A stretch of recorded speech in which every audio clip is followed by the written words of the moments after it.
Good morning all of you. I hope you all are good at your home. जैसा कि आपको दिख रहा है, आज जो मैं चैप्टर पढ़ा रही हूँ वो चैप्टर 2 क्लास 6 का पढ़ा रही हूँ, जिस चैप्टर का नाम है कंपोनेंट ऑफ फूड, यानी फूड के कंपोनेंट के बारे में हम जानेंगे। सबसे पहली चीज़, जो भी हम खाना खाते हैं, मैं कई जो अभी हमारे जितने चैप्टर निकले हैं उसमें ह्यूमन न्यूट्रिशन की बात तो ज़रूर जिक्र हुआ है, ह्यूमन न्यूट्रिशन का। तो कंपोनेंट ऑफ फूड के अंदर बेसिकली क्या होता है, component of food it is called nutrition. जो भी आप खाना खाते हैं, चाहे आप रोटी दाल चावल कुछ भी खा रहे हैं, उसके अंदर आपको कोई ना कोई न्यूट्रिशन मिलता है, और उन न्यूट्रिशन का नाम डिफरेंट काइंड ऑफ होता है। जैसे कार्बोहाइड्रेट एक तरह का न्यूट्रिशन है, विटामिन एक तरह का न्यूट्रिशन है, प्रोटीन एक तरह का न्यूट्रिशन है। ये all of this things called nutrition, ये सारी चीज़ें क्या कहलाती है, न्यूट्रिशन कहलाती है। तो स्टार्ट करते हैं। जैसे कि आपको दिख रहा है कंपोनेंट ऑफ फूड के अंदर यहाँ पे जितने भी आपको नज़र आ रहे हैं वो सारे ही न्यूट्रिशन गेन कंपोनेंट है। इन सभी कंपोनेंट को खाने से हमें किसी ना किसी प्रकार का न्यूट्रिशन मिलता है। जैसे कि ये सारे क्या है, न्यूट्रिशन है, ठीक है। पहला है कार्बोहाइड्रेट। ये प्रीवियस क्लासेस में आपने जितनी आपकी क्लासेस रही है, जैसे 4th 5th में आपने पढ़ा होगा, कार्बोहाइड्रेट विटामिन मिनरल ज़रूर जिक्र सुना होगा। लेकिन आज जो हम क्लियर करेंगे एक एक चीज़, जैसे हमने कार्बोहाइड्रेट लिया या फैट लिया या प्रोटीन लिया, इन सब के बारे में डिटेल में जानेंगे। इनकी कमी से कौन सी बीमारी हो सकती है, इनको ज़्यादा खाने से कौन सी बीमारी हो सकती है, इनको क्यों खाना चाहिए, इसको खाने से हमें क्या बेनिफिट होगा, सारी चीज़ें हम डिटेल में इस चैप्टर में पढ़ेंगे। तो आपको जैसे दिख रहा है कंपोनेंट ऑफ फूड के अंदर कौन कौन से हैं, carbohydrate, protein, fat, mineral, roughage and water is not the component of food but it is the essential thing. ये बहुत ही महत्वपूर्ण थिंग है हमारे लाइफ प्रोसेस के लिए। जैसे कि आप सभी जानते हैं, बिना पानी के हम अपनी लाइफ को सस्टेन कैसे करें उसके लिए हम सोच भी नहीं सकते। तो पानी एक महत्वपूर्ण भूमिका निभाता है। वो कंपोनेंट ऑफ फूड में नहीं गिना जाता, बट वो बहुत ही इंपॉर्टेंट होता है हमारी लाइफ सर्वाइवल के लिए। तो ये आपके कंपोनेंट ऑफ फूड है। पहला जो हम पढ़ रहे हैं वो पढ़ेंगे फैट के बारे में। हम उसके बाद प्रोटीन, कार्बोहाइड्रेट, ऐसे करके हम सारे टॉपिक को कंप्लीट करेंगे। फिर हम इनकी बीमारियां भी देखेंगे कि इनकी कमियों की वजह से हमें कौन कौन सी बीमारी हो जाती है। और मैं आपको 2 चार्ट भी बनवाऊंगी, मिनरल का और प्रोटीन का, दोनों का चार्ट बनवाऊंगी, वो मैं लास्ट में करूंगी। तो पहले हम देख लेते हैं फैट। जैसे कि आपको टॉपिक नजर आ रहा है फैट का, तो fat are made of carbon, hydrogen, oxygen. आपको हर क्लासेस में बताया तो होगा कि फैट से हमें कौन से न्यूट्रिशन मिलते हैं, मतलब क्या क्या खाने से हमें फैट का न्यूट्रिशन मिलता है। बेसिकली ये बोलना चाह रही हूँ मैं कि क्या क्या खाने से आपको फैट का न्यूट्रिशन मिलेगा। बट ऐसे कौन सी चीज़ें होती है इससे फैट का न्यूट्रिशन जो है वो कंटेन करता है, यानी फैट का न्यूट्रिशन क्या चीज़ों को कंटेन करता है या किस चीज़ से बनता है। तो ध्यान रखना है, कार्बन, ध्यान से सुनना है आप सभी को, कार्बन, हाइड्रोजन और ऑक्सीजन, इन तीनों से फैट न्यूट्रिशन मेड होता है, यानी बनता है। फैट का न्यूट्रिशन किस किस से बनता है, कार्बन, हाइड्रोजन और ऑक्सीजन। आई होप आपको क्लियर हो चुका होगा। ऑप्टेन फ्रॉम प्लांट, और ये फैट न्यूट्रिशन कहाँ से मिलता है, हमें प्लांट से भी मिलता है और हमें एनिमल से भी मिलता है, दोनों से ही हमें फैट न्यूट्रिशन मिलता है। इनके सोर्स क्या क्या होते हैं, जैसे कि आप मीट, मिल्क ये एनिमल से लेते हैं, और प्लांट से different kind of vegetables, pulses, ये सारी चीज़ें आप लेते हो, ठीक है। तो फैट के अंदर क्या क्या चीज़ पाई जाती है, मतलब किस किस चीज़ों में फैट पाया जाता है बेसिकली। तो मिल्क में फैट होता है, मीट जो आप खाते हैं, मांस मच्छी, उसमें फैट होता है, बटर में फैट होता है, ठीक है, ऑयल में फैट होता है। यहाँ पे घी नहीं है तो मैं घी भी लिख देती हूँ, घी में भी फैट होता है, ठीक है। और बहुत सारी वैरायटी ऑफ थिंग्स होती है जिसमें फैट की उपलब्धि होती है, और फैट से हमें एनर्जी मिलती है। बेसिकली फैट की चीज़ें खाने से हमें क्या मिलता है, क्या मिलेगा अगर हम फैट की चीज़ें खाएंगे, तो fat give us energy. Fat हमें एनर्जी प्रोवाइड करता है, यानी फैट हमें क्या देता है, एनर्जी देता है। तो ये तो उसके एडवांटेज हो गए कि हमें क्या क्या अच्छी चीज़ें फैट से मिलती है, फैट के अंदर क्या चीज़ें होती है, किससे फैट बनता है। फैट का डिसएडवांटेज देख लेते हैं, यानी फैट से फैट के क्या क्या नुकसान होते हैं वो हम देख लेते हैं। excess fat is deposit under the skin, it lead to obesity. अगर अधिक मात्रा में फैट की, जैसे मैंने आपको बताया क्या क्या चीज़ खाने से आपको फैट मिलेगी, आप ज़्यादा मीट खाएंगे, ज़्यादा मिल्क पिएंगे, या ज़्यादा बटर, ज़्यादा ऑयली चीज़, आप बोलते हैं ना कि ऑयली चीज़ ज़्यादा मत खाओ, मोटापा बढ़ जाएगा, फैट बढ़ जाएगा। तो अधिक फैट वाली चीज़ों खाने से होता क्या है, वो आपके शरीर की स्किन में उसकी चर्बी जो है वो जम जाती है, ठीक है। जैसे कि यहाँ पे लिखा है एक्सेस फैट, यानी फैट की अधिकता, फैट जब ज़्यादा हो जाता है, it deposit under the skin, ये अंडर द स्किन डिपॉजिट हो जाता है, जम जाता है, और इट लीड्स ओबेसिटी, और वो ओबेसिटी लीड करता है। ओबेसिटी क्या होता है, बेसिकली ओबेसिटी का मतलब होता है मोटापा। उससे क्या बनता है, फैट अधिक हो जाने से मोटापा बनता है। यहाँ पे मैंने ओबेसिटी का डिफाइन भी कर रखा है, obesity is the condition in which the person is overweight. Obesity वो कंडीशन होती है जिस कंडीशन में एक व्यक्ति ओवरवेट हो जाता है, उसका वेट जो है ज्यादा हो जाता है, उसको ओबेसिटी कहा जाता है। तो क्या हो जाता है, आप ज़्यादा जब ऑयली चीज़ खाएंगे, ज़्यादा घी वाली बटर वाली चीज़ें खाएंगे तो फैट मिलेगा, और ज़्यादा फैट होने से फैट आपके जो स्किन है उसमें जम जाएगा, और वो जम जाने से आपका मोटापा बढ़ जाएगा। और मोटापा बढ़ने से आखिर होगा क्या, ठीक है। मोटापा बढ़ने से विभिन्न प्रकार की वैसे तो बीमारियां होती है, लेकिन मैंने यहाँ पे 2 बीमारियों का जिक्र किया है। जो फैट, एक्सेस ऑफ फैट अगर हो जाता है तो आपको हाई ब्लड प्रेशर की प्रॉब्लम हो सकती है, और आपका हार्ट प्रॉब्लम हो सकता है, यानी कि दिल की बीमारी आपको हो सकती है। आई होप ये कंटेंट क्लियर होगा। नेक्स्ट कंटेंट में हम नेक्स्ट कंपोनेंट ऑफ फूड के बारे में समझेंगे। नेक्स्ट जो हम टॉपिक स्टार्ट करेंगे वो है कार्बोहाइड्रेट। कार्बोहाइड्रेट का टॉपिक हम स्टार्ट कर रहे हैं। तो कार्बोहाइड्रेट किस चीज़ से मिलके बनता है, तो ध्यान आपको रखना है, कार्बन, हाइड्रोजन, ऑक्सीजन। सेम है जैसे फैट मिलके बना था, वैसे ही कार्बोहाइड्रेट भी उन्हीं चीज़ों से मिलके बनता है, जो कि है carbon, hydrogen and oxygen. Carbon, hydrogen, oxygen, और दोनों ही चीज़ क्या काम करते हैं, यानी कि कार्बोहाइड्रेट और फैट दोनों ही हमें एनर्जी प्रोवाइड करने का एक महत्वपूर्ण कार्य करते हैं। तो गुड सोर्स ऑफ कार्बोहाइड्रेट का क्या होता है, मतलब वो कौन कौन से सोर्सेज होते हैं, यानी कि किस किस चीज़ों को खाने से हमें कार्बोहाइड्रेट मिलता है। तो राइस यानी चावल, व्हीट, मेज, स्वीट पोटैटो एंड बनाना, ये सारी चीज़ें खाने से हमें क्या मिलता है, हमें मिलता है कार्बोहाइड्रेट। कार्बोहाइड्रेट का न्यूट्रिशन हमें क्या क्या चीज़ें खाने से मिलता है, राइस, व्हीट, मेज, स्वीट पोटैटो एंड बनाना, ये सारी चीज़ें खाने से हमें कार्बोहाइड्रेट मिलता है। कार्बोहाइड्रेट के 3 कंटेन होते हैं, सेल्यूलोज, स्टार्च एंड शुगर, यानी कार्बोहाइड्रेट में तीनों चीज़ें उपलब्ध होती है। क्या क्या चीज़ें उपलब्ध होती है, सेल्यूलोज, स्टार्च एंड शुगर। यहाँ पे हम पढ़ लेते हैं इनका content. We get cellulose when we eat lots of fruit. Cellulose हमें क्या, देखो सबसे पहले आपको ध्यान ये रखना है कि कार्बोहाइड्रेट तीनों को कंसिस्ट करता है, यानी तीनों चीज़ें उसमें उपलब्ध होती है। कौन कौन सी, सेल्यूलोज, स्टार्च एंड शुगर। अब ये होते क्या हैं, ये तीनों टॉपिक में आप समझेंगे कि क्या क्या होते हैं और इनको कौन कौन सी चीज़ों खाने से हमें ये चीज़ें मिलती हैं। तो सेल्यूलोज की सबसे पहले बात करें तो सेल्यूलोज हमें फ्रूट्स खाने से मिलता है। यहाँ पे लिखा है we got cellulose when we eat lots of fruit. जब हम जैसे तना, प्लांट या आप कह सकते हैं फ्रूट्स खाते हैं तो हमें सेल्यूलोज मिलता है। लेकिन सेल्यूलोज एकमात्र ऐसा न्यूट्रिशन है, we do not have enzyme to digest cellulose. एकमात्र ऐसा न्यूट्रिशन है जिसे हमारा एंजाइम डाइजेस्ट नहीं कर पाता आसानी से।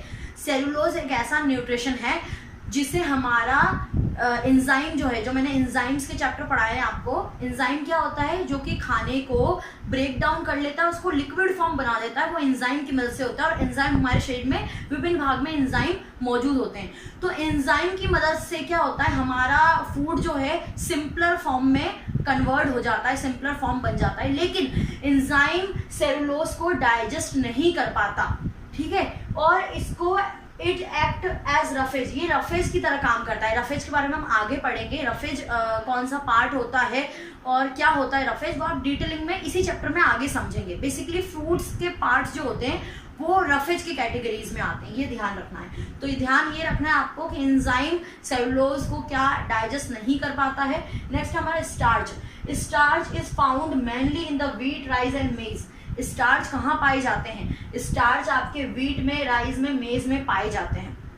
नेक्स्ट है अगर sugar, sugar present in fruits like sugar cane. Sugar जो है आपका, शुगर के नाम से ही आपको समझ में आ रहा है मिठास की बात हो रही है, और मिठास यानी चीनी किससे बनती है, शुगर कैन से बनती है। तो शुगर किससे, शुगर कैन से। तो आपको ध्यान रखना है कार्बोहाइड्रेट ये तीनों चीज़ों को कंसिस्ट करता है, और ये तीनों चीज़ें हमें विभिन्न प्रकार की चीज़ें खाने से मिलती है। और अगर आपको कार्बोहाइड्रेट वाला न्यूट्रिशन चाहिए तो बेसिकली आपको ये सारी चीज़ें खानी चाहिए, जिससे आपको कार्बोहाइड्रेट मिलेगा। कार्बोहाइड्रेट मिलने से हमें फ़ायदा क्या होगा, हमें एनर्जी प्रोवाइड होगी। कार्बोहाइड्रेट और फैट का जो टॉपिक है वो कंप्लीट हो चुका है। नेक्स्ट जो हमारा कंटेंट है वो है प्रोटीन। तो प्रोटीन के बारे में हम समझते हैं। तो प्रोटीन किस चीज़ों से मिलके बनता है, सबसे पहले हम जिक्र करते हैं। Protein are made up of carbon, hydrogen, oxygen and nitrogen. इन चारों कंपोनेंट से मिलकर, चारों गैसेस से मिलकर प्रोटीन बनता है। कौन कौन सा है, एक बार रिपीट कर लीजिए, carbon, hydrogen, oxygen and nitrogen. और कौन कौन सी चीज़ें ऐसी होती है, ऐसी कौन कौन सी चीज़ें हम खाते हैं जिससे हमें प्रोटीन न्यूट्रिशन मिलेगा। तो सोर्स ऑफ प्रोटीन यानी प्रोटीन लेने के लिए, प्रोटीन वाला न्यूट्रिशन लेने के लिए हमें क्या क्या चीज़ें खाने की ज़रूरत है।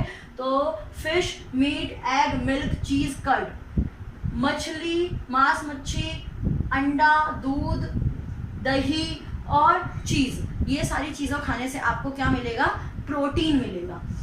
प्रोटीन काम क्या करता है, बेसिकली प्रोटीन बॉडी बिल्डिंग का काम करता है, यानी कि ग्रोथ के लिए बॉडी बिल्डिंग, आपके टिश्यू को जनरेट करता है, आपके शरीर के टिश्यू को जनरेट करता है, बॉडी बिल्डिंग करता है, हेल्प टू ग्रो होने में मदद करता है, रिपेयर आवर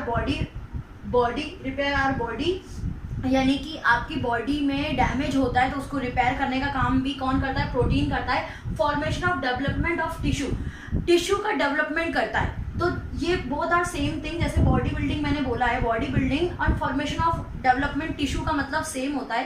यानी जो आपके शरीर में टिश्यू है उसको डेवलपमेंट करता है, उसका फॉर्मेशन करता है। कौन कौन से टिश्यू का फॉर्मेशन करता है, यानी फॉर्मेशन का मतलब तो क्लियर है आपको, बनाना, निर्माण करना। तो फॉर्मेशन किस किस टिश्यू का करता है, like skin tissue, blood tissue, muscles tissue और बोन टिश्यू। इन सारी टिश्यू का formation through the protein nutrition होता है। और वो न्यूट्रिशन कैसे होगा, आपको ये सारी चीज़ें खाने से प्रोटीन का न्यूट्रिशन प्राप्त होगा। लार्ज अमाउंट ऑफ प्रोटीन जो है आपका, वो फाइट करता है इन्फेक्शन से। इन्फेक्शन जितने होते हैं उससे भी आपको प्रोटीन फाइट करता है। तो बेसिकली आपको ज़्यादा से ज़्यादा जो आपकी उम्र है, जैसे कि 10 से लेकर 18 साल तक के बीच की जो उम्र होती है, उन दिनों आपकी बॉडी को ग्रोथ होने की बहुत इम्पॉर्टेंट महत्वपूर्णता होती है, क्योंकि हम उस वक्त ग्रो हो रहे होते हैं, हमारी हाइट बढ़ रही होती है, हमारा जो स्ट्रक्चर है हमारे शरीर का वो ग्रोथिंग हो रहा होता है उस दौरान। तो हमें उस दौरान प्रोटीन की चीज़ें बहुत खानी चाहिए। तो आपका इससे क्या क्या बेनिफिट होगा, इन्फेक्शन से फाइट होगी, आपकी न्यू टिश्यू डेवलप्ड होंगे। कौन कौन से टिश्यू डेवलप होंगे, skin, blood, muscles, bone tissue develop होंगे। ठीक है, तो प्रोटीन वाली चीज़ें आप इस उम्र में ज़्यादा से ज़्यादा खाने चाहिए। 10 से 15-16 साल की उम्र तक प्रोटीन की चीज़ें ज़्यादा लेनी चाहिए। अच्छा, प्रोटीन की कमी हो जाने से हमें कौन सी बीमारी हो सकती है, तो डेफिशिएंसी ऑफ प्रोटीन से PCM यानी प्रोटीन कैलोरी मेलन्यूट्रिशन बीमारी हो सकती है। और दूसरा PEM प्रोटीन एनर्जी मेलन्यूट्रिशन, ये दोनों बीमारी हो सकती है। और ये दोनों बीमारी मेनली किस पे इफेक्ट करती है, यानी कौन सी ऐसे होते हैं, कौन सी हमारी ऐसी उम्र होती है जिस दौरान ये आसानी से बीमारी हमें लग सकती है डेफिशिएंसी ऑफ प्रोटीन के द्वारा। तो एक तो इन्फेंट यानी शिशु जो होते हैं, छोटे बच्चे जो होते हैं, उनको ये बीमारी लग सकती है और उनकी उम्र 1 से 5 साल के बीच में है तो आपको डेफिशिएंसी ऑफ प्रोटीन की वजह से PCM यानी PCM और PEM जैसे यानी डेफिशिएंसी ऑफ प्रोटीन की वजह से प्रोटीन एनर्जी मेलन्यूट्रिशन या प्रोटीन कैलोरी मेलन्यूट्रिशन जैसी बीमारियां का सामना करना पड़ सकता है। इसलिए प्रोटीन गेनिंग फूड जो है हमें अधिक से अधिक मात्रा में खाना चाहिए। आई होप ये कंटेंट जो है आपको क्लियर हो चुका होगा। अब हम नेक्स्ट कंटेंट की ओर बढ़ेंगे जो कि होगा मिनरल। सॉरी, मैं यहाँ पे विटामिन का जो कंटेंट है वो लिखना भूल गई थी। तो हमारा एक कंटेंट विटामिन भी होता है। तो सबसे पहली चीज़ विटामिन और मिनरल, इन दोनों की चार्ट मैं आपको last at the end of the video बताऊंगी। अभी हम विटामिन की कुछ मेन सोर्सेज पढ़ लेते हैं। तो विटामिन की अगर बात करें तो vitamin are the required to keep our body fit and healthy. Vitamin की जो रिक्वायरमेंट है वो हमारी बॉडी को फिट और हेल्दी रहने के लिए विटामिन की रिक्वायरमेंट की आवश्यकता होती है। अगर हमें फिट रहना है, हेल्दी रहना है, तो विटामिन वाली चीज़ें, विटामिन न्यूट्रिशन वाली चीज़ें अधिक से अधिक खानी चाहिए। तो एक होता है fat soluble vitamin, water soluble vitamin. तो फैट सॉल्युबल विटामिन में कौन कौन से आते हैं? Vitamin A, vitamin D, vitamin E और विटामिन के। और अगर वाटर सॉल्युबल विटामिन की बात करें तो विटामिन बी और विटामिन सी। इन सब के कंटेन वाइज हम पूरा अच्छे तरीके से समझेंगे कि कौन कौन सा vitamin A, vitamin B, vitamin C क्या क्या काम करते हैं, इनकी कमी से कौन सी बीमारी हो सकती है, इनको पर्याप्त मात्रा में खाते रहना चाहिए, इससे हमारी आईज वीकनेस ये सब दूर होते हैं। मतलब सारी चीज़ें आप चार्ट के थ्रू अभी पढ़ेंगे थोड़ी देर में। तो source of vitamin, sorry source की जगह यहाँ पे फोर्स हो गया। तो सोर्स ऑफ विटामिन क्या क्या होती है, मतलब विटामिन लेने के लिए, विटामिन जैसा न्यूट्रिशन लेने के लिए हमें कौन कौन सी चीज़ों को खाना चाहिए। तो वेजिटेबल और फ्रूट्स मेनली यहाँ पे क्या आता है, वेजिटेबल और फ्रूट्स हमें विटामिन के लिए खाते रहना चाहिए। तो कुछ यहाँ पे मैंने एग्जांपल दिए जैसे कि cabbage, carrot, papaya, right mango और पोटैटो। कौन कौन सी चीज़ें खानी चाहिए आपको, जैसे आपकी बंद गोभी, गाजर, पपीता, कच्चा आम और टमाटर, ये सारी चीज़ें आपको विटामिन के लिए खानी चाहिए। तो और इसको प्रोटेक्टिव फूड भी कहा जाता है। विटामिन का दूसरा नाम प्रोटेक्टिव फूड है। बाकी आप इसकी चार्ट में आप हर प्रकार के विटामिन के बारे में और पूरी तरीके से समझेंगे। जैसा कि आपको कंटेन नजर आ रहा है, ये मिनरल का है। नेक्स्ट टॉपिक हम मिनरल स्टार्ट करते हैं। तो विटामिन और मिनरल मोस्टली जो है वो सेम वर्क करते हैं। जैसे कि आपको दिख रहा है vitamin, mineral are also protective food. ये दोनों ही प्रोटेक्टिव फूड में गिने जाते हैं, इनको प्रोटेक्टिव फूड कहा जाता है। Mineral keep our body fit and healthy. जैसे कि आपने देखा था विटामिन भी आपकी बॉडी को फिट और हेल्दी बनाती है, वैसे ही मिनरल भी आपकी बॉडी को फिट और हेल्दी बनाता है। मिनरल रिक्वायर्स, मिनरल में क्या क्या रिक्वायरमेंट होती है, क्या क्या रिक्वायर्स होता है, तो phosphorus, sodium, potassium, magnesium, sulphur, iron. और यही कंटेंट हमने इसके अंदर रेडी किया है कि कौन कौन सी चीज़ें क्या क्या खाने से मिलती है, उसका नुकसान क्या होता है, उसका फ़ायदा क्या होता है। वो ज़्यादा हो जाएगी तो क्या होगा, वो कम हो जाएगी, उसकी कमी हो जाएगी और आपके शरीर में क्या बीमारी उत्पन्न हो सकती है। तो यहाँ पे दिख रहा है कि ये मिनरल है, ये उसके सोर्स है, मतलब क्या क्या खाने से हमें मिनरल मिलेगा। ये उसकी इंपॉर्टेंस है, मतलब उसकी इंपॉर्टेंट क्या होती है, जो हम खाएंगे उसकी क्या महत्वपूर्णता होगी। नेक्स्ट हमारा उसकी कमी से हमें कौन सी बीमारी हो सकती है। तो पहला है आयरन। ये सारे मिनरल कंपोनेंट है, ध्यान रखना है, they all are the minerals. तो आयरन क्या चीज़ हमें खाने से मिलता है, तो ध्यान रखना है आपको, एग, मीट और ग्रीन वेजिटेबल, अंडा, मांस, मच्छी, मीट और ग्रीन वेजिटेबल खाने से आपको आयरन मिलता है, आयरन मिनरल मिलता है। और वो किस काम में काम आता है, वो ऐसा कौन सा वर्क है जो वो करता है, तो फॉर्मेशन ऑफ हीमोग्लोबिन का काम वो करता है। फॉर्मेशन ऑफ हीमोग्लोबिन और रेड ब्लड सेल्स के द्वारा वो आपका ऑक्सीजन जो पहुंचाया जाता है हर एक पार्ट में, उसमें भी वो मदद करता है। तो फॉर्मेशन ऑफ हीमोग्लोबिन में मदद करता है कौन, आयरन। और आयरन आपको क्या खाने से मिलेगा, एग, मीट और वेजिटेबल खाने से आपको आयरन मिलेगा। और इसका ये बेनिफिट है, मतलब ये इसका काम है। और अगर आयरन की कमी हो जाती है तो हमें किस प्रॉब्लम का सामना करना पड़ सकता है, तो आयरन की कमी से आपको एनीमिया हो सकता है। एनीमिया में होगा क्या, कि आपको वीकनेस आने लगेगी, ह्यूमन बीइंग के शरीर में वीकनेस मौजूद होने लगेगी एनीमिया की बीमारी से। और एनीमिया कैसे होगा, एनीमिया होगा आपका आयरन की कमी से। तो आयरन की कमी दूर करने के लिए आपको ये चीज़ें खानी ज़रूरी होती है। नेक्स्ट कंटेन है आपका कैल्शियम। तो calcium is the one of the part of the mineral. Mineral के पार्ट हैं सारे, मैं पहले भी बता चुकी हूँ। तो कैल्शियम आपको क्या क्या खाने से मिलता है, दूध, हरी सब्जियाँ, और भी चीज़ें होती है बट मैंने आपको सिंपल वे में क्लियर करने के लिए बनाया है। जितनी हो सके हरी सब्जियाँ और मिल्क पीने से आपको कैल्शियम मिलता है। और इसकी इंपॉर्टेंस क्या होती है, मतलब कैल्शियम ज़्यादा आपके शरीर में होगा तो ऐसी क्या चीज़ है जो आपके शरीर में ग्रोथ करेगी। तो स्ट्रॉन्ग बोन होंगे, यानी आपकी हड्डियां मजबूत होंगी और आपके दांत मजबूत होंगे। पहले भी मैंने आपको बताया था आपकी हड्डियां और दांत कैल्शियम से मजबूत होते हैं। और कैल्शियम क्या चीज़ खाने से मिलता है? मिल्क पीने से मोस्टली कैल्शियम मिलता है, और ग्रीन वेजिटेबल खाने से कैल्शियम मिलता है। और अगर कैल्शियम की कमी हो जाएगी तो आपको किस चीज़ का सामना करना पड़ेगा? आपकी हड्डियां आपकी हड्डियां वीक हो जाएगी और आपके दांत भी वीक हो जाएंगे, आपके टिथ वीक हो जाएंगे और आपके बोन्स यानी हड्डियां भी वीक हो जाएगी अगर कैल्शियम की कमी हो जाती है तो। नेक्स्ट है फॉस्फोरस। फॉस्फोरस आपको क्या क्या खाने से मिलता है? Meat, fish, egg.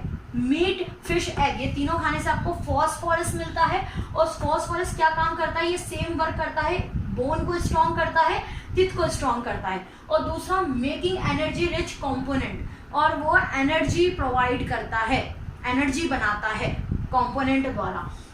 और अगर इसकी कमी हो जाती है, यानी कि फॉस्फोरस की कमी आपको हो जाती है, तो आपको वीकनेस हो जाएगी, ठीक है, शरीर में वीकनेस आने लगेगी और बोन और टिथ जो है वो भी दोनों भी वीक हो जाएंगे। नेक्स्ट है पोटेशियम। तो पोटेशियम क्या क्या चीज खाने से मिलता है? Green vegetables, yellow vegetables. Green vegetable और येलो वेजिटेबल खाने से क्या मिलता है? आपका पोटेशियम मिलता है। और पोटेशियम किस चीज में मदद करता है? ग्रोथ में मदद करता है। आपके शरीर में जो बिल्डअप होता है, बॉडी बिल्डिंग होती है, ग्रोथ होता है, उसमें पोटेशियम मदद करता है। पोटेशियम हमें ये चीज खाने से मिलता है। अगर पोटेशियम की कमी हो जाती है तो क्या होगा? आपके मसल्स वीक हो जाएंगे। बेसिकली क्या होगा? जो मसल्स होते हैं वो वीक हो जाएंगे पोटेशियम की कमी के दौरान। सोडियम की बात करते हैं। सोडियम कैसे मिलता है? सोडियम आपको कॉमन सॉल्ट से मिलता है। सोडियम की मात्रा कॉमन सॉल्ट से मिलती है और इसका फंक्शन क्या होता है? नर्वस सिस्टम को स्ट्रांग बनाता है, ठीक है, नर्वस सिस्टम को स्ट्रांग बनाता है कौन? सोडियम। और अगर सोडियम की कमी हो जाएगी तो आपका हड्डियों में या मसल्स में बोल सकते हैं, मसल में अकड़न जो हो जाती है, क्रैप जो होता है, वो अकड़न जैसी बीमारियों का सामना करना पड़ सकता है। नेक्स्ट है आयोडीन। आयोडीन आपको आयोडाइज्ड सॉल्ट या सी फूड, जो समुद्री जीव होते हैं वो खाने से आपको आयोडीन मिलेगा। और आयोडीन सॉल्ट यानी कि नमक खाने से आपको आयोडीन की मात्रा मिलेगी। और ये काम क्या करता है? ये थायराइड हार्मोन को सिक्रेट करता है। अब हार्मोन्स के बारे में अभी आप 6 में है तो ज़्यादा तो नहीं आप जानेंगे, पर हार्मोन्स को लेकर, हार्मोन्स ग्लैंड सिक्रेट करता है। इसके लिए दूसरा चैप्टर में आपको क्लियर कर दूंगी। अभी आपको समझना ये है कि ये थायराइड हार्मोन्स को सिक्रेट करता है। कौन से हार्मोन को? थायराइड हार्मोन को सिक्रेट करता है। और अगर आयोडीन की कमी हो जाएगी तो आपको गॉइटर नामक बीमारी हो सकती है। गॉइटर क्या बीमारी होती है? नमक की कमी की वजह से आपका ये जो गले का हिस्सा दिख रहा है पूरा तरीके से फूल जाता है, उस बीमारी को गॉइटर बोलते हैं। इसी चैप्टर में आप गॉइटर के बारे में और जानेंगे।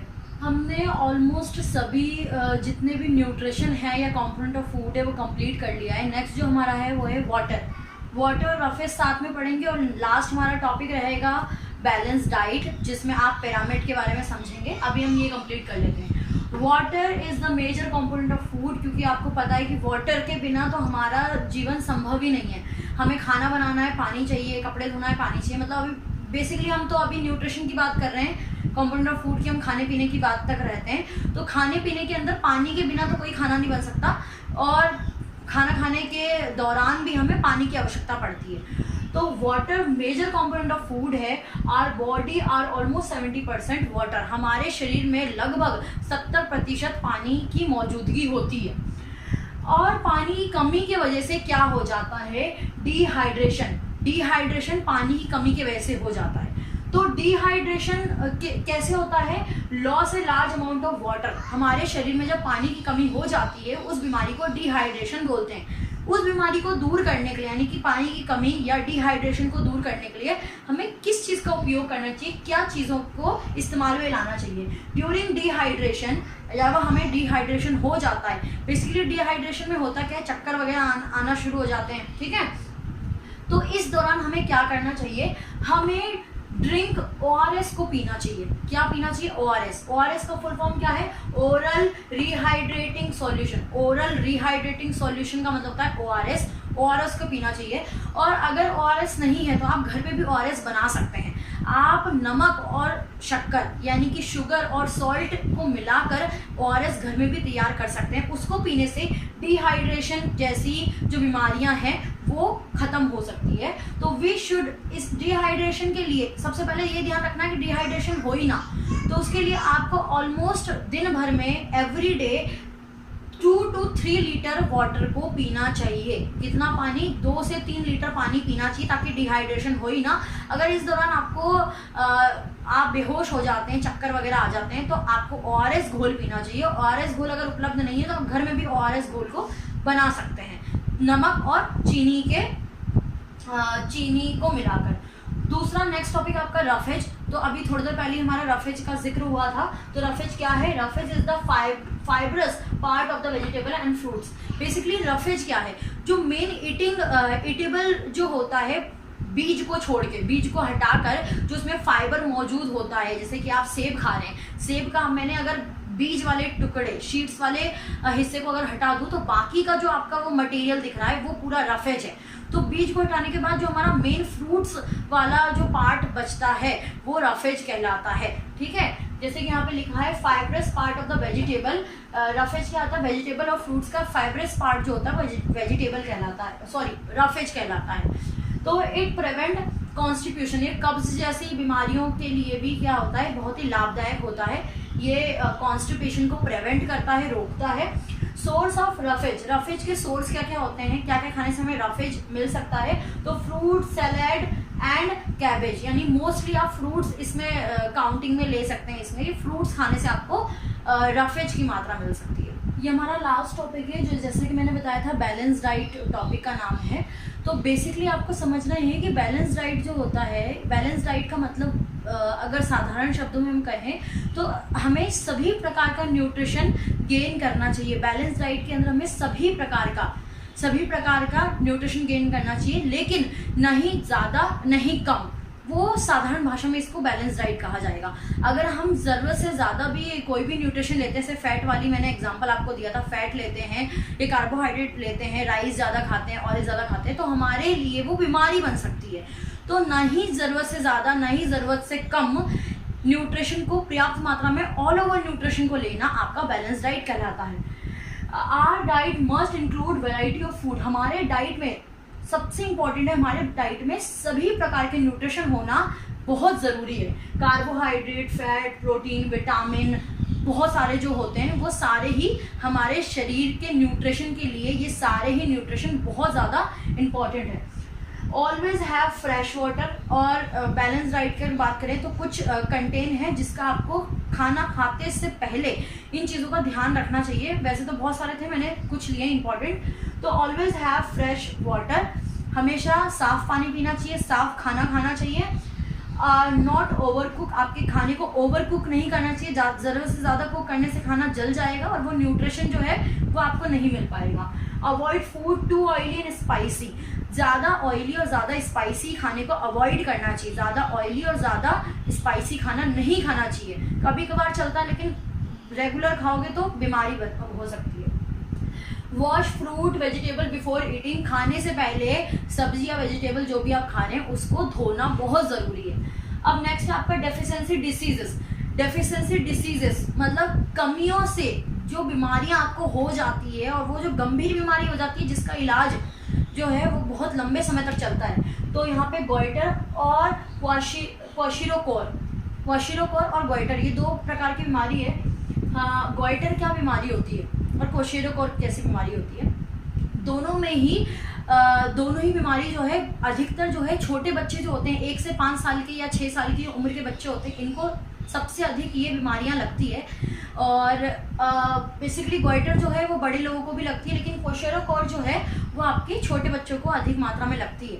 और ये न्यूट्रिशन की कमी से होता है। अगर आप प्रॉपर वे में सारे प्रकार के न्यूट्रिशन गेन नहीं करते हो तो ये इस प्रकार की बीमारियां लग जाती है। और इसका सिम्टम क्या होता है, आखिर क्या होता है?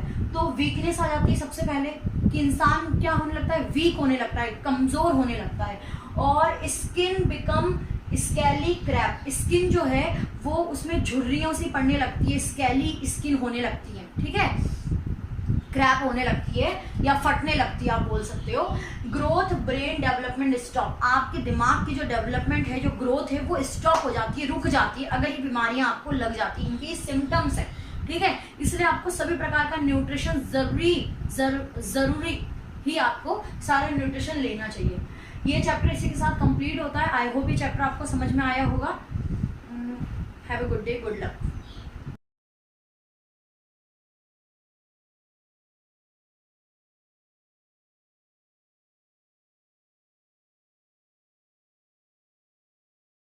अगर वीडियो पसंद आई है तो लाइक ज़रूर करें।